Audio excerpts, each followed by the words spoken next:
المشاهدون الكرام، السلام عليكم ورحمة الله تعالى وبركاته. نشرة الأخبار من الفضائية الإريترية، وفيها 19 حالة إصابة بفيروس كورونا في البلاد اليوم.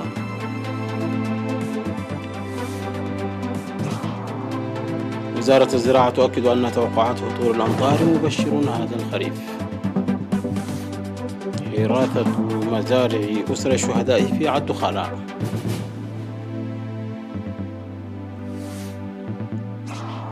تايوان تجري تدريبات دفاعية وسط أجواء توتر مع الصين. كوزوفو وصربيا تستأنفان حوارا معقدا. واندلاع حريق في 7 سفن في ميناء بوشاهر بجنوب إيران. أهلا بكم مشاهدينا. إعلان من وزارة الصحة. أظهرت الفحوصات المخبرية التي أجرت اليوم 16 من يوليو في مختلف مراكز العزل أظهرت إصابة 19 مواطن بفيروس كورونا. وظهرت هذه الإصابات بالمرض في المواطنين العائدين عشوائيا من السودان وإثيوبيا، حيث ظهرت 15 إصابة في مركز العزل بأديبرا، واثنتان في مركز العزل في قرقف، وإصابة واحدة في مركز العزل بعلي قدر، وواحدة في مركز العزل بصنعاء. هذا وقد تم شفاء 42 مريضا بفيروس كورونا كانوا يتلقون للرعاية الصحية في المستشفيات، 37 منهم في إقليم قاشبوركا، و4 في الإقليم الجنوبي، وواحد في أسمرة، وتوجهوا إلى منازلهم. تجدر الإشارة إلى أن عدد المصابين بفيروس كورونا بلغ في البلاد حتى اليوم 251 إصابة، شفي منهم 149، ولا يزال 102 مريض يتلقون العلاج في المستشفيات. وزارة الصحة 16 من يوليو 2020.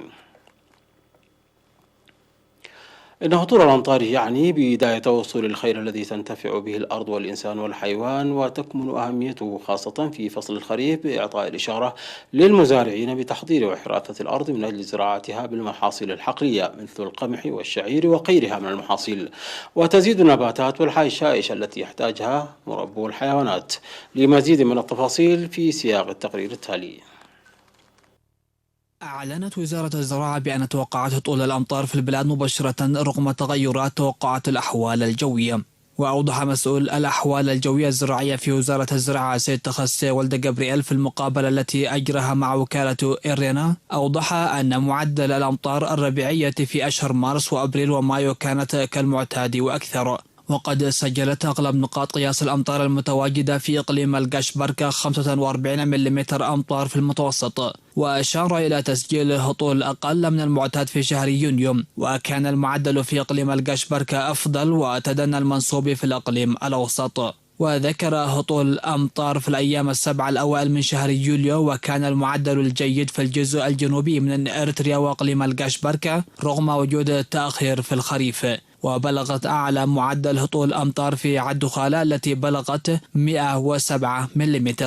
وذكر سيد تخسي وجود إمكانية جيدة لهطول الأمطار حسب المعلومات الإحصائية وتوقعات الأحوال الجوية، داعيا المزارعين إكمال الاستعدادات للاستفادة من كل قطرة ماء. من ناحية إنسانية، أعلن مسؤول تنمية النباتات والحيوانات السيد برقي أوبامكائيل توزيع أكثر من 4 كنتال من البذور المحسنة للقمح والشعير والذرة والبقوليات، وأكثر من 4700 كنتال بذور البطاطا المحسنة، و500 كنتال من بذور الذرة الشامية المحسنة إلى جميع الأقاليم.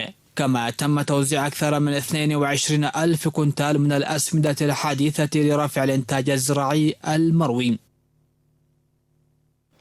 يقوم سكان ضاحيتي عد عخيلو وعد مخدا في مديرية عد خالة بحراسة مزارع 49 أسرة الشهيد عبر الثيران. وأفاد مراسل وكالة إرنا بترسيخ مثل هذا العمل كثقافة في المنطقة، ويستمر سنويا من الحراثة وحتى تنظيف الحشائش والحصاد.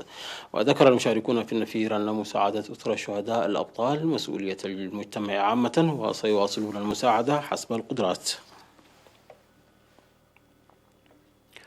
أوضح المدير الطبي لبنك الدم الوطني الدكتور يوهانس تخستي أن محتوى بنك الدم ارتفع خلال الأشهر الستة الماضية بنسبة 97% نتيجة حملات التوعية الجيدة لتنمية محتوى بنك الدم. جاء ذلك خلال التبرع بالدم والذي قام به أعضاء الدفعة الأولى للخدمة الوطنية ولجنة بيروتين في كلية عدقية عضوات الاتحاد الوطني للمرأة في وسط مدينة أسمرة وجمعية سنيد بفيلاجو. وذكر ارتفاع التبرع الطوعي بالدم في الأشهر الستة الماضية على المستوى الجماعي والفردي، وأشار إلى أن توفير وزارة الصحة المعدات والتجهيزات اللازمة الكافية من أسباب نجاح وتشجيع التبرع الطوعي بالدم. وأكد المتبرعون الطوعيون بالدم على استعدادهم الدائم للإيفاء بمتطلبات بنك الدم لأهميته في إنقاذ الأرواح. تتواصل أنشطة دعم المحتاجين وإعفاءات إجراءات البيوت في المديريات والضواحي والقرى في أقاليم الغشبركة والجنوبي وعنسبة. ففي هذا الصدد قدمت جمعية الصم 14,000 نفر لأعضائها المتواجدين في مديريات لوغو عنسبة وأغردات وبارنتو وعلى القاش وهيكوتا وتسني بإقليم القشبركة، بينما قدمت الجمعية الوطنية لمعاقي الحرب كنتال الذرة لأعضائها في مديرية هيكوتا. وقدم سكان ضواحي الثورة وشعب ومسكرم وسلام وفتحي وستيمو وإنجحاي و13 وفانكو بمديرية تسني 682 كنتال ذرة ومواد نظافة و43 كنتال ذرة من سكان ضاحيتي حسن دبا وأقوبي بمديرية أعلى القاش للأسر المحتاجة.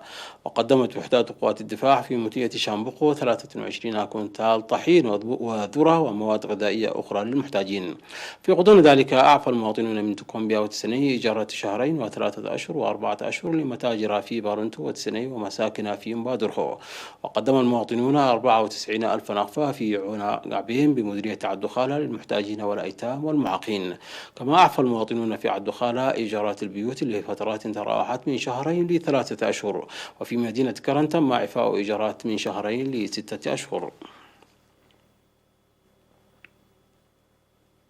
يقوم المواطنون في الداخل والمهجر بإعفاءات مدفوعات إيجارات البيوت من شهر إلى سنة.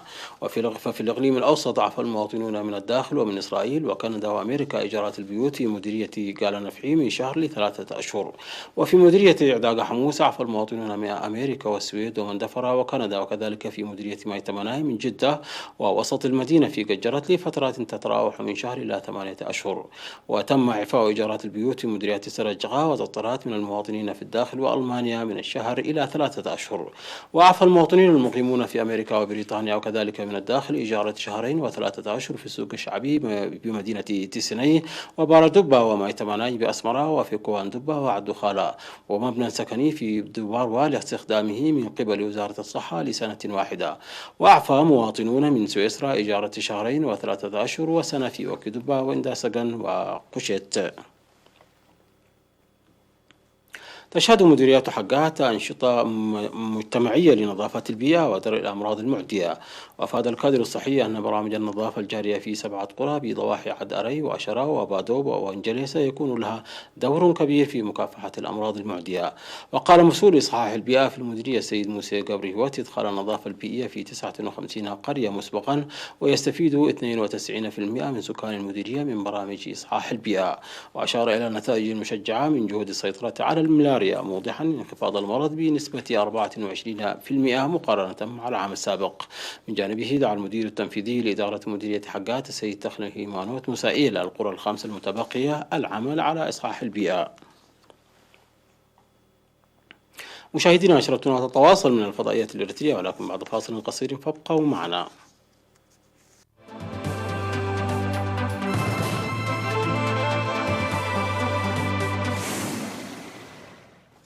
أجرت القوات الجوية والبحرية والبرية التايوانية تدريبات بالذخيرة الحية تحاكي صدى قوة غزو في استعراض. قالت الرئيسة تساي إنغ وين أنه يظهر إصرار القوات على الدفاع عن الجزيرة التي تعتبرها الصين جزءا من أراضيها. ووجهت مقاتلات F-16 ومقاتلات شينكو المحلية الصنع ضربات وأطلقت دبابات قذائف لتدمير أهداف على الشاطئ. وشارك نحو 8,000 جندي في التدريبات التي أجريت على شريط ساحلي قرب تشايغونغ في وسط تايوان.